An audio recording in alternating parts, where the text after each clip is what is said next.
মহান আল্লাহ রব্বুল আলামিন সূরা শুআরার 214 নম্বর আয়াতে বলেন, ওয়াআনযির আশীরাতাকাল আকরাবিন। আল্লাহ রব্বুল আলামিন আয়াত নাজিল করে দিলেন যে আপনার নিকটবর্তী আত্মীয় স্বজনের মধ্যে সতর্ক করা শুরু করে দেন। আপনার নিকটবর্তী আত্মীয় স্বজনের মাঝে ইসলামের এই দাওয়াতি মিশন আপনি চালু করে দেন। নিজের আত্মীয়ই প্রথম রাসূল সাল্লাল্লাহু আলাইহি সাল্লামকে প্রতিরোধ করে, সে হচ্ছে আবু লাহাব। আবু লাহাব রাসূল সাল্লাল্লাহু আলাইহি সাল্লামকে ওই সময় বলে যে তাব্বালাকা লিহাযা জামাআতানা, তুমি কি আমাদের এই জন্য এখানে ডেকেছো বলে আবু লাহাব প্রথমে রাসূল সাল্লাল্লাহু আলাইহি সাল্লামকে আক্রমণ করে এবং অকথ্য ভাষায় গালিগালাজ করে।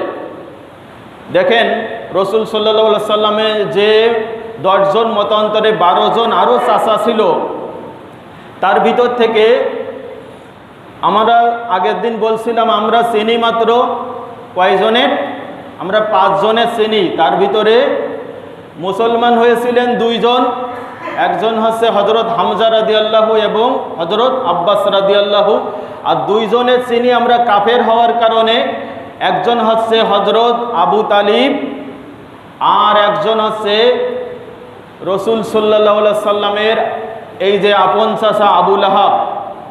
দেখছেন ইসলামিক ওয়াজ যশোর ইউটিউব চ্যানেল। রাসূল সাল্লাল্লাহু আলাইহি সাল্লামের এই দাওয়াত দেওয়ার কারণে শেষ পরিণতি কি হলো, এতটুকু ইনশাআল্লাহ আজকে কোরআন থেকে বলার চেষ্টা করব। আল্লাহ রাব্বুল আলামিন যেন আমাদের তৌফিক দান করেন, বলেন আমিন। রাসূল সাল্লাল্লাহু আলাইহি সাল্লাম আগের দিন আপনাদের এই পর্যন্ত বলছিলাম যে রাসূল সাল্লাল্লাহু আলাইহি সাল্লামের কাছে যখন আগের দিন হাদিস বলছিলাম যে যখন হীরা পর্বতের গুহায় পবিত্র কোরআন অবতীর্ণ হয়ে গেল, তারপরে রাসূল সাল্লাল্লাহু আলাইহি সাল্লাম বাড়ি চলে গেলেন। যাওয়ার পরে প্রকম্পিত অবস্থায় খাদিজা রাদিয়াল্লাহুর কাছে এই ঘটনাগুলো বললেন।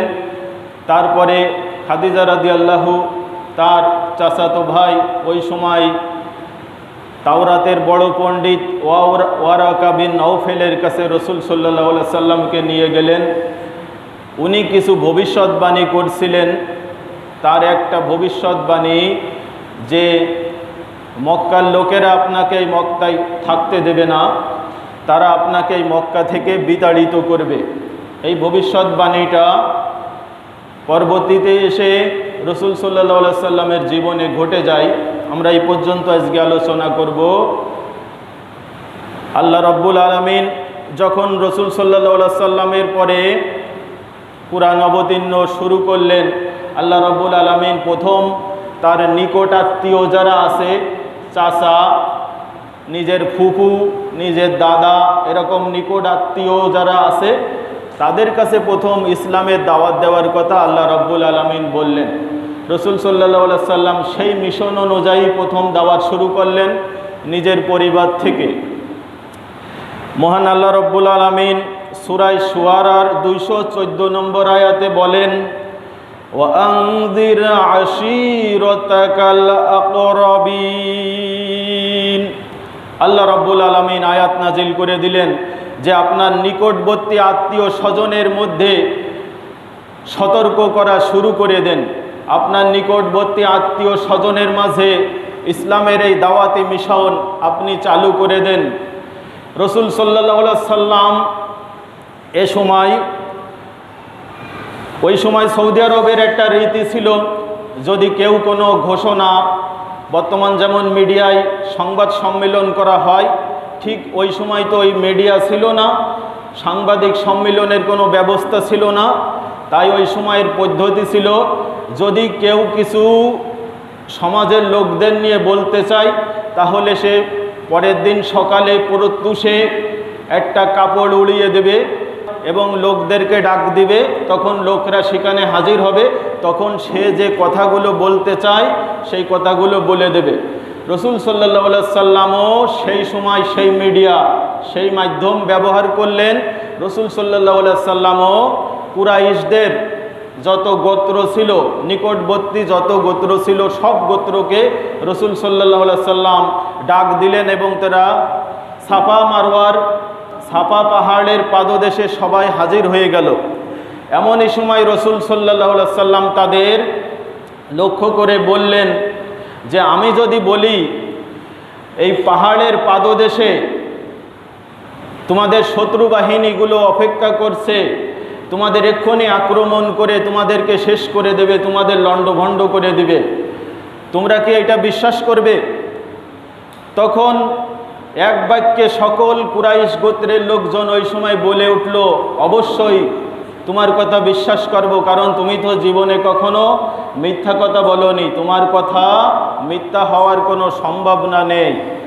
তাহলে রসুল সাল্লাল্লাহু আলাইহি সাল্লাম এরপরে বললেন, তাই যদি হয় তাহলে আমি তোমাদেরকে মহান আল্লাহ তাআলার পক্ষ থেকে সতর্ক করছি যে যে বিধানগুলো আল্লাহ রাব্বুল আলামিনের কাছ থেকে পেয়েছেন, এই বিধানগুলো আল্লাহ রসুলের তাদের কাছে এক আল্লাহ তাআলার দিন প্রচারের কথা, আল্লাহ তাআলার দিনের দিকে আহ্বান করা, এইটা তিনি প্রচার করে দিলেন এবং দিনের দাওয়াত, লা ইলাহা ইল্লাল্লাহু মুহাম্মাদুর রাসূলুল্লাহ, এই কালেমার দাওয়াত তিনি সাফা পাহাড়ের পাদদেশে দিয়ে দিলেন।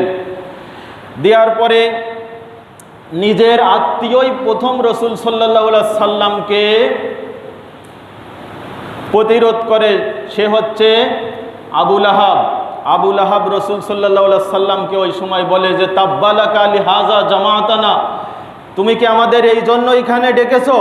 বলে আবু লাহাব প্রথমে রসুল সাল্লাল্লাহু আলাইহি সাল্লামকে আক্রমণ করে এবং অকথ্য ভাষায় গালিগালাজ করে। দেখেন রসুল সাল্লাল্লাহু আলাইহি সাল্লামে যে 10 জন মতান্তরে 12 জন আরও চাচা ছিল, তার ভিতর থেকে আমরা আগের দিন বলছিলাম আমরা চিনি মাত্র কয়জনের?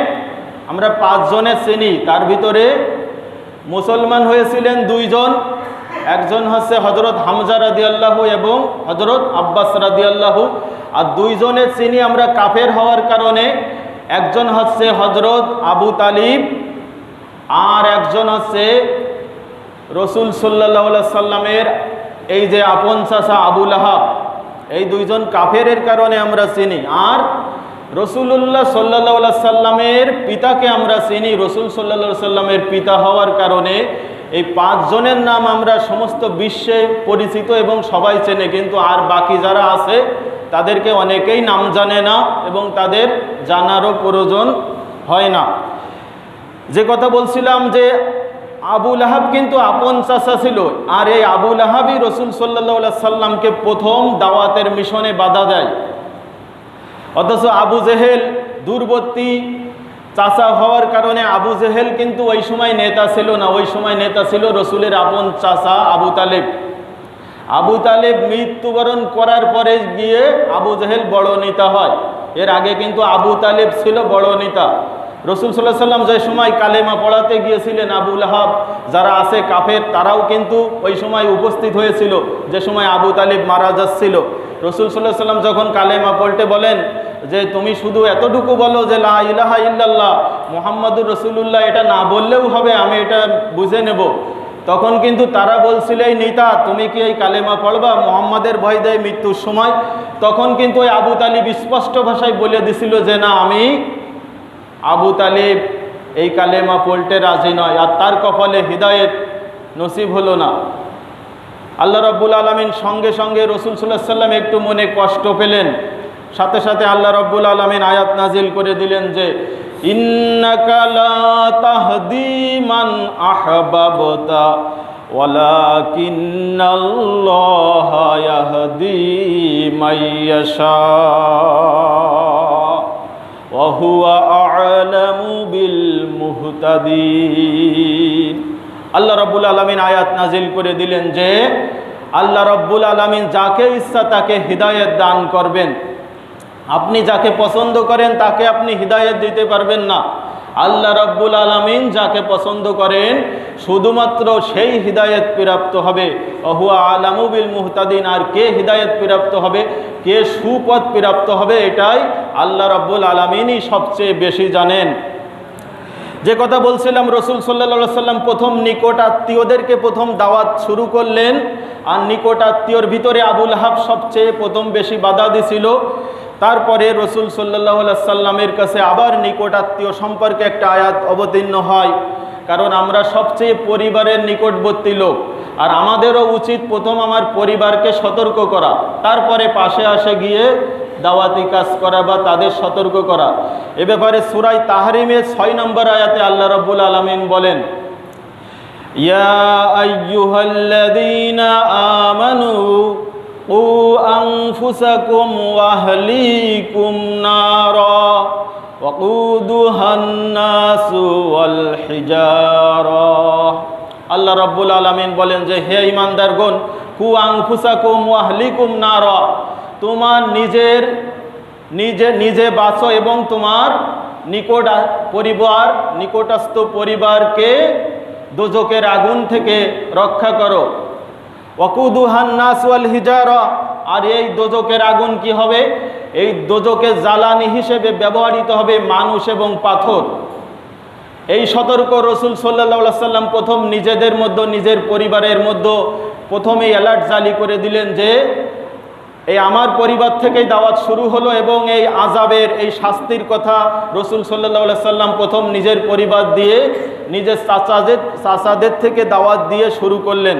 তারপরে রসুল সাল্লাল্লাহু আলাইহি সাল্লাম দাওয়াতের ক্ষেত্রে আরও কিছু পদ্ধতি অবলম্বন করলেন। আমরা এরপরে বলবো সূরা মাইদার 67 নম্বর আয়াত। মহান আল্লাহ রাব্বুল আলামিন, আল্লাহ রসুল যখন বিভিন্ন দাওয়াতের কাজে গেলেন, তখন আস্তে আস্তে বিভিন্ন বাধার সম্মুখীন হওয়া শুরু করলেন। তখন আল্লাহ রাব্বুল আলামিন তাকে অভয় দিয়ে বলে দিলেন যে এই দাওয়াতের কাজে যদি আপনার কোনো সমস্যা হয়, স্বয়ং আল্লাহ রাব্বুল আলামিনই আপনার হেফাজত করবেন। রসুল সাল্লাল্লাহু আলাইহি সাল্লামকে সাহস দিয়ে দিলেন আল্লাহ রাব্বুল আলামিন। আল্লাহ রাব্বুল আলামিন সূরা মাইদার 67 নম্বর আয়াত নাজিল করলেন। তিনি বলেন, ইয়া আইয়ুহার রাসূলু বাল্লিগ মা উনজিলা ইলাইকা মির রাব্বিক ওয়া ইল্লাম তাফআল ফামা বাল্লাগতা রিসালাতাহু ওয়াল্লাহু ইয়াসিমুকা মিনান নাস ইন্নাল্লাহা লা ইয়াহদিল কওমাল কাফিরিন। আল্লাহ রাব্বুল আলামিন বলে দিলেন যে, ইয়া আইয়ুহার রাসূল, হে রসুল সাল্লাল্লাহু আলাইহি সাল্লাম, বাল্লিগ মা উনজিলা ইলাইকা মির রাব্বিকা, আপনি প্রচার করুন, আপনি প্রচার শুরু করে দেন। মির রব্বিকা, আপনার প্রভুর পক্ষ থেকে যেটা অবতীর্ণ করা হয়েছে আপনার প্রতি, অর্থাৎ রসুল সাল্লাল্লাহু আলাইহি সাল্লামের প্রতি যে কোরআন অবতীর্ণ করা হয়েছিল, এই কোরআনের দাওয়াত দেওয়ার জন্য আল্লাহ রাব্বুল আলামিন সরাসরি রসুলকে নির্দেশ দিয়ে দিলেন যে তাবলিগ করো, তাবলিগ করা ফরজ, ইসলামের সঠিক তাবলিগ করতে হবে, ইসলাম প্রচার করতে হবে। এইটা আল্লাহ রাব্বুল আলামিন রসুলকে প্রথম বললেন যে আপনি তাবলিগ শুরু করেন। কি দিয়ে তাবলিগ করবেন? আমি যে কিতাব আপনার পরে অবতীর্ণ করেছি, এই কিতাব দিয়ে তাবলিগ করতে হবে। অন্য কোনো কিছু নিজের ইচ্ছে মতো বানোয়াট কিছু বানিয়ে তাই দিয়ে ইসলামের নামে চালানো বা দাওয়াত দেওয়া যাবে না। আল্লাহ রাব্বুল আলামিন যে কিতাবটা অবতীর্ণ করেছেন, অর্থাৎ কোরআন, এই কোরআন দিয়েই তাবলিগ করতে হবে। এটা হচ্ছে আল্লাহর নির্দেশ, আমার নির্দেশ না বা আমার কোনো কথা না। তারপর আল্লাহ রাব্বুল আলামিন বলছেন, ওয়া ইল্লাম তাফআল ফামা বাল্লাগতা রিসালাতাহু, যদি আপনি এই কাজটা না করেন তাহলে আপনি আপনার রিসালাতের দায়িত্ব পালন করলেন না। ওয়াল্লাহু ইয়াসিমুকা মিনান নাস, আল্লাহ রাব্বুল আলামিন বলছেন এই রিসালাতের দায়িত্ব পালন করতে গিয়ে যদি আপনি বাধার সম্মুখীন হন, কাফেরদের আক্রোশের সৃষ্টি করে, তাহলে আল্লাহু ইয়াসিমুকা মিনান নাস, এই মানুষের আক্রোশ থেকে আল্লাহ রাব্বুল আলামিন আপনাকে রক্ষা করবেন। বলেন সুবহানাল্লাহ। ইন্নাল্লাহা লা ইয়াহদিল কওমাল কাফিরিন, আল্লাহ রাব্বুল আলামিন কাফের সম্প্রদায়েরকে হিদায়াত দেন না। এখানে একটা হাদিসের ভিতরে দেখলাম, এই আয়াত অবতীর্ণ হওয়ার পরে রসুল সাল্লাল্লাহু আলাইহি সাল্লাম যখন কোরআন তেলাওয়াত করতেন, তখন কাফেরেরা বিভিন্নভাবে আক্রমণ করার চেষ্টা করত, বাড়ি থেকে হামলা করার চেষ্টা করত। এই আয়াত অবতীর্ণ হওয়ার পরে রসুল সাল্লাল্লাহু আলাইহি সাল্লাম বলে দিলেন, আজকে থেকে আমার আর পাহারা দেওয়া লাগবে না, আমার আল্লাহই আমার জন্য যথেষ্ট, আল্লাহ রব্বুল আলামিনই আমাকে হেফাজত করবেন কাফেরদের আক্রোশ থেকে। এখন রাসূল সাল্লাল্লাহু আলাইহি সাল্লাম দাওয়াতের পুরো মিশন শুরু করে দিলেন। কি কৌশলের আল্লাহর রাসূল দাওয়াত দিতেন সেই ব্যাপারে সূরা নাহলের 125 নম্বর আয়াতে আল্লাহ রব্বুল আলামিন বলেন, উদউ ইলা সাবিলি রাব্বিকা বিল হিকমাতি ওয়াল মাউইযাতিল হাসানাহ ওয়াজাদিলহুম বিল্লাতী হিয়া আহসান ইন্না রাব্বাকা হুয়া আ'লামু বিমান দাল্লা আন সাবিলিহি ওয়া হুয়া আ'লামু বিল মুহতাদিন।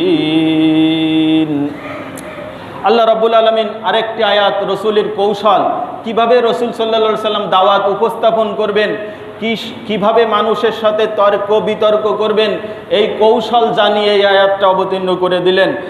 আল্লাহ রাব্বুল আলামিন বলেন যে উদউ ইলা সাবিলি রব্বিকা, আপনি আহ্বান করেন আপনার প্রভুর পথের দিকে, অর্থাৎ আল্লাহ রাব্বুল আলামিন যে দিন পাঠিয়েছেন এই দিনের দিকে, আল্লাহ রাব্বুল আলামিনের দিনের দিকে রসুলকে, মানুষকে আহ্বান করা, দাওয়াত দেওয়ার কথা রসুল সাল্লাল্লাহু আলাইহি সাল্লামকে আল্লাহ রাব্বুল আলামিন বলে দিলেন।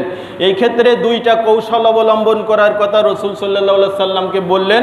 একটা হচ্ছে বিল হিকমাতি ওয়াল মাউইযাতিল হাসানা, একটা হচ্ছে বিশেষ পদ্ধতি অবলম্বন করে, প্রজ্ঞা অবলম্বন করে, অর্থাৎ যেখানে যে পদ্ধতি অবলম্বন করলে তার কাছে দাওয়াত পৌঁছানো যাবে, সে দাওয়াত মেনে নেবে ইসলামের, সেই রকম জ্ঞান অর্জন করে সেইভাবে তাকে বোঝানোর মাধ্যমে তার কাছে দাওয়াত পৌঁছাতে হবে। যেমন একজন রোগীর কাছে যদি ডাক্তার আসে, ডাক্তার যদি সঠিক রোগ নির্ণয় না করতে পারে তাহলে যদি গড়ে ওষুধ দেয় কোনো কাজ হবে না। এই জন্য আল্লাহ তাকে শিখাই দিলেন আসলে তার ভিতরে কি সমস্যা আছে, ওই সমস্যাটা আগে আইডেন্টিফাই করতে হবে, তারপরে তাকে বোঝাতে হবে যে তাহলে তার এই দাওয়াতটা ফলপ্রসূ হবে, তার দাওয়াতটা কাজে লাগবে। এইটা হচ্ছে সঠিক জ্ঞান থাকতে হবে, দাওয়াত দেওয়ার জন্য প্রজ্ঞা থাকতে হবে। তারপরে আল্লাহ রাব্বুল আলামিন বলছেন ওয়াল মাউইযাতিল হাসানা, এবং উত্তম উপদেশ দিতে হবে, এমন উপদেশ দিতে হবে যে উপদেশটা তার কাছে অবশ্যই অবশ্যই গ্রহণযোগ্য হবে। আপনি কিছু বললেন আর তার কাছে এটা বিতর্কের সৃষ্টি হলো, সেটা সঠিকভাবে মানলে না, এমন কোনো কথা তার কাছে উপস্থাপন করা যাবে না। তার কাছে ওয়াল মাউইযাতিল হাসানা, উত্তম উপদেশ নিয়ে যেতে হবে। ওয়াজাদিলহুম বিল্লাতি হিয়া আহসান, আর তার সাথে যদি তর্ক বিতর্ক করা লাগে তাহলে উত্তম পদ্ধতিতে এইটা তার সাথে তর্ক বিতর্ক করতে হবে। কোনো ঝগড়া বিবাদে করে দাওয়াত দেওয়া যাবে না, কাউকে দূরে ঠেলা যাবে না, বরং কাছে টেনে টেনে মানুষকে দাওয়াত দিতে হবে। এই পদ্ধতিটা শিখিয়ে দিয়েছেন আমাদের আল্লাহ রাব্বুল আলামিন আল্লাহর রসুলকে, আমাদেরও এই পদ্ধতি অবলম্বন করতে হবে। কাউকে ঝগড়া বিচার করে, কাউকে দূরে ঠেলে দিয়ে কাউকে দাওয়াত দিলে ওই দাওয়াতে কোনো কাজ হবে না, তাকে কাছে টানতে হবে, তার সাথে ভালো ব্যবহার করতে হবে, তাকে আস্তে আস্তে ইসলাম বোঝাতে হবে। একসঙ্গে সবগুলো চাপাই দিলে হবে না, তার জন্য যেটা সহজ এভাবে আস্তে আস্তে তাকে ডাকতে হবে। তারপরে একসময় আল্লাহ রাব্বুল আলামিন তার কপালে হিদায়াত নসিব করে দেবেন। ইন্না রাব্বাকা হুয়া আ'লামু বিমান দাল্লা আন সাবিলিহি, আল্লাহ রাব্বুল আলামিনই সবচেয়ে বেশি জানেন কে তার পথ থেকে ভ্রান্ত হয়ে যায়, আর ওহু আ'লামু বিল মুহতাদিন, আর কে তার সঠিক পথগুলো গ্রহণ করে। আল্লাহ রাব্বুল আলামিনই এই ব্যাপারে অধিক জানেন। এই ক্ষেত্রে আল্লাহ রাব্বুল আলামিন এই জন্য বলেছেন যে যদি কারোর সামনে দাওয়াত দিতে হয়, কাউকে ইসলামের দিকে আহ্বান করতে হয়, উত্তম রীতি পদ্ধতি অবলম্বন করতে হবে যাতে আপনার দাওয়াতটা গ্রহণযোগ্য হয়। রাসূল সাল্লাল্লাহু আলাইহি সাল্লাম যখন এইভাবে দাওয়াত দিলেন তখন তার দাওয়াত কোনোভাবে ঠেকানো যাচ্ছে না। কাফের মুশরিকরা জ্বলে পুড়ে মরতেছে যে কিভাবে এই দাওয়াত ঠেকানো যায়। তখন আল্লাহ রাব্বুল আলামিন একটা আয়াত অবতীর্ণ করে দিলেন। কাফেরেরা কয়েকটা পরামর্শ করছিল, কাফেরদের সর্দাররা দারুন নাদওয়ায় একটা বৈঠক করে পরে তারা তিনটা সিদ্ধান্ত নেয় রাসূল সাল্লাল্লাহু আলাইহি সাল্লামের ব্যাপারে। আমি কুরআন থেকে বলছি, সূরা আনফালের 30 নম্বর আয়াত, وَإِذْ يَمْكُرُ بِكَ الَّذِينَ كَفَرُوا لِيُثْبِتُوكَ أَوْ يَقْتُلُوكَ أَوْ يُخْرِجُوكَ وَيَمْكُرُونَ وَيَمْكُرُ اللَّهُ وَاللَّهُ خَيْرُ الْمَاكِرِينَ। কাফেরেরা দারুন নদার বৈঠকে 3টা সিদ্ধান্ত নিল যে ওয়াইজামকুরু বিকাল্লাযিনা কাফারু, কাফেরেরা তার বিরুদ্ধে ষড়যন্ত্র করলো, লিসবিতুকা তাকে লোহার ডান্ডা পরায়ে, তাকে লোহার বেড়ি পরিয়ে তাকে জেলখানার ভিতরে আটক করে রাখা হোক, যাতে সে মানুষের সঙ্গে আর দেখা সাক্ষাৎ না করতে পারে, তার দাওয়াতটা বন্ধ হয়ে যায়। কিন্তু আর এক দল কাফেররা বলল যে তাই যদি হয়, সে যখন ওর ভিতরে থাকবে তার অন্য যারা আছে তারা ইসলামের দাওয়াত চালিয়ে যাবে এবং তাকে মুক্তি দেওয়ার জন্য তারা তাদের নিজের জীবনকে উৎসর্গ করবে। তখন কাফেরেরা বলল যে এটা মানলো না। এটা না মানার পরে তারপরে বলল যে আউয়াকুতুলুকা, তাকে হত্যা করতে হবে, তাকে হত্যা করতে হবে। এই সিদ্ধান্ত তারা নিল। এই বুদ্ধিটা এসেছিল আবু জেহেলের মাথা থেকে। এর আগে আরেকটা সাধারণ জনগণ নাদওয়ার বৈঠকে আরেকটা কথা বলছিল, তারা বলছিল যে তাকে এই মক্কা থেকে বের করে দিতে হবে। কিন্তু আর এক দল বলছিল যে তাকে যদি বের করে দিই তাহলে যেখানে সে যাবে সেখানে গিয়ে আবার ইসলাম প্রচার করবে, সেখানে আবার দাওয়াত দেওয়া শুরু করবে, অর্থাৎ ইসলামের দাওয়াত বন্ধ হবে না তাকে বের করে দিলে। তারপরে কাফেরেরা আবু জেহেল এই সিদ্ধান্ত দেয় যে এই যতগুলো গোত্র আছে সব গোত্রের সবচেয়ে বেশি যে ঘোড়ার সওয়ার আছে, যে বেশি তীর মারতে পারে, যে বেশি আঘাত করতে পারে, সব দলের একজন করে আসবে, সবাই মিলে পরের দিন সকালে রসুল সাল্লাল্লাহু সাল্লামকে হত্যা করা হবে। আল্লাহ রব্বুল আলামিন ওয়ামকুরুনা ওয়ামকুরুল্লাহ, ওয়ামকুরুনা তারা ষড়যন্ত্র করে মেরে ফেলার, ওয়ামকুরুল্লাহ এবং আল্লাহও ষড়যন্ত্র করে যে তাকে কিভাবে রক্ষা করা যায়।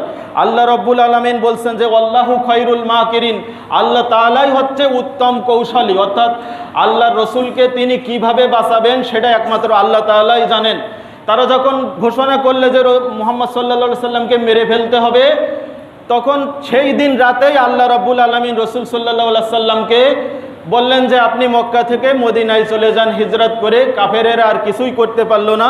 রসুল সাল্লাল্লাহু আলাইহি সাল্লাম মদিনায় গিয়ে ওখানে 10 বছর থাকলেন এবং ইসলামী রাষ্ট্র প্রতিষ্ঠা করলেন এবং ইসলামী প্রজাতন্ত্রের রাষ্ট্রপতি, প্রধানমন্ত্রী যাই বলেন না কেন, এইটার মূল দায়িত্বে ছিলেন আমাদের প্রিয় নবী হযরত মুহাম্মদ সাল্লাল্লাহু আলাইহি সাল্লাম। অনেকে অস্বীকার করে, অনেকে বলে রসুল সাল্লাল্লাহু আলাইহি সাল্লাম কোনোদিন এইগুলো করেনি। রসুল সাল্লাল্লাহু আলাইহি সাল্লাম 10 বছর মদিনার খলিফা ছিল এবং রসুল সাল্লাল্লাহু আলাইহি সাল্লাম ছিল রাষ্ট্রপ্রধান। এটা আপনাদের যারা জানেন না আজকে বলে দিলাম, সঠিকভাবে আজকে জেনে নেন। অনেকে বলে যে ইসলামের ভিতরে এগুলো নেই, মুলুকিয়াত নেই, খিলাফত নেই, রাজনীতি নেই, এগুলো বলে। যারা এইগুলো বলেন তারা রসুলের পুরো 10 বছরের জীবনকাল অস্বীকার করেন। আপনি যদি একদিনও অস্বীকার করতে পারেন, আপনি খাঁটি মুসলমান হতে পারেননি। আপনাকে রসুলের জীবনের পূর্ণাঙ্গ জীবন বিধান মেনে নিতে হবে, তাহলেই আল্লাহ রব্বুল আলামিন রসুলের মাধ্যমে আপনাকে সুপারিশ করে আপনার জান্নাতের ব্যবস্থা করবে। আল্লাহ রব্বুল আলামিন যেন রসুলের পূর্ণাঙ্গ জীবন মেনে নেওয়ার তৌফিক আমাদের দান করেন। ওয়া আখিরু দাওয়ানা আনিল হামদুলিল্লাহি রাব্বিল আলামিন। বারাকাল্লাহু লানা ওয়া লাকুম ফিল কুরআনিল কারীম।